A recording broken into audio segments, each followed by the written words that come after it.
रायगडच्या पालकमंत्री पदावरून आधीच राष्ट्रवादी विरुद्ध शिवसेना असा सामना रंगलाय। त्यात शिवसेनेचे आमदार महेंद्र थोरवे यांच्या वक्तव्याची त्यात भर पडली आहे। थोरवेंनी सुनील तटकरे यांना औरंगजेबाची उपमा दिल्यामुळे राष्ट्रवादी काँग्रेस ही रस्त्यावर उतरली आहे। आता या सगळ्यामुळे रायगडमध्ये आधीच्या पालकमंत्री पदाच्या वादाला ही नवी फोडणी मिळताना दिसतीये।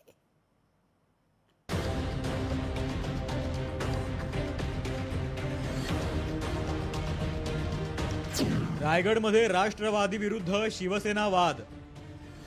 महेंद्र थोरवेंच्या वक्तव्यावरून राष्ट्रवादी आक्रमक। भरत गोगावलेंकडून प्रकरण सावरण्याचा प्रयत्न। छत्रपतींनी स्वराज्याची राजधानी म्हणून रायगडची निवड केली। त्याच रायगडात सध्या राजकीय शिमगा सुरू आहे, तो आमदार महेंद्र थोरवे यांच्या वक्तव्यावरून। रायगडचे खासदार आणि राष्ट्रवादीचे प्रदेशाध्यक्ष सुनील तटकरे यांना थेट औरंगजेबाची उपमा दिली गेली आणि या वादाला तोंड फुटलं। थोरवे नेमकं काय बोलले ते एकदा ऐका। चित्रपटामध्ये दाखवलं आपल्याला की औरंगजेबाचं स्थान कुठे दाखवलं होतं? अकलूज, महाराष्ट्रातला असणारा अकलूज मध्ये येऊन डेरा बांधून त्या ठिकाणी तिथून संभाजी महाराजांना त्या ठिकाणी कैद केलं गेलं।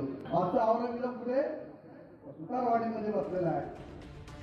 थोरवे यांनी थेट राष्ट्रवादीच्या शक्तीस्थळावर हल्ला चढवल्याने जिल्ह्यातील राष्ट्रवादी देखील आक्रमक झाली। एरवी संयमाने वागणाऱ्या कार्यकर्त्यांनी रस्त्यावर उतरत थोरवेंच्या प्रतिकात्मक पुतळ्याला जोडे मारत आंदोलन केलं। हे प्रकरण एवढ्यावरती थांबलं नाही तर राष्ट्रवादीच्या महिला ब्रिगेडने थोरवे यांना रस्त्यावर फिरू देणार नाही असा इशाराच दिलाय।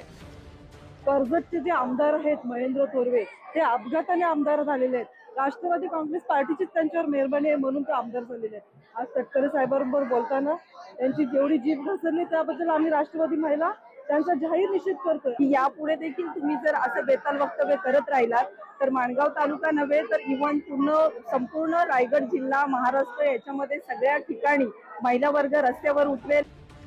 राष्ट्रवादीच्या या आक्रमक भूमिकेमुळे जिल्ह्यातील महायुतीतील हा शिमगा टोकाला पोहोचतोय। याचीच जाणीव शिंदेंच्या शिवसेनेला झाली आणि त्यांनी थोरवे यांचे कान टोचले आणि थोरवेंचं ते वक्तव्य वैयक्तिक असल्याचं सांगितलंय। जे झालं ते झालं आता आणि जे होईल ते पण काय असेल ते आपण बघू, परंतु आता आपल्याला कोणालाही काय वक्तव्य करायचं नाही।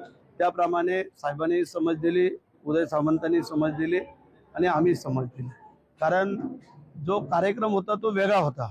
त्या कार्यक्रमामध्ये तिथं हे वक्तव्य करणं बरोबर नाही वाटलं आम्हाला, म्हणून आम्ही त्यांना समज दिली आणि याच्या पुढे तसं काय वक्तव्य करणार नाही। शिवसेनेनं महेंद्र थोरवे यांना समज देऊन हे प्रकरण अंगाशी येणार नाही यासाठी खबरदारी जरी घेतली असली तरी राष्ट्रवादी मात्र हा अपमान सहन करण्याच्या मनस्थितीत दिसत नाही। या सर्व प्रकरणात सुनील तटकरे यांनी शांत राहणं पसंत करत मौन बाळगलंय। मात्र पालकमंत्री पदावरून सुरू झालेल्या या वादाला महेंद्र थोरवेंच्या वक्तव्यामुळे नवी फोडणी मिळाली एवढं मात्र नक्की। भारत गोरेगावकर, लोकशाही मराठी, रायगड। लोकशाही मराठी ऐका, पहा, जागरूक रहा।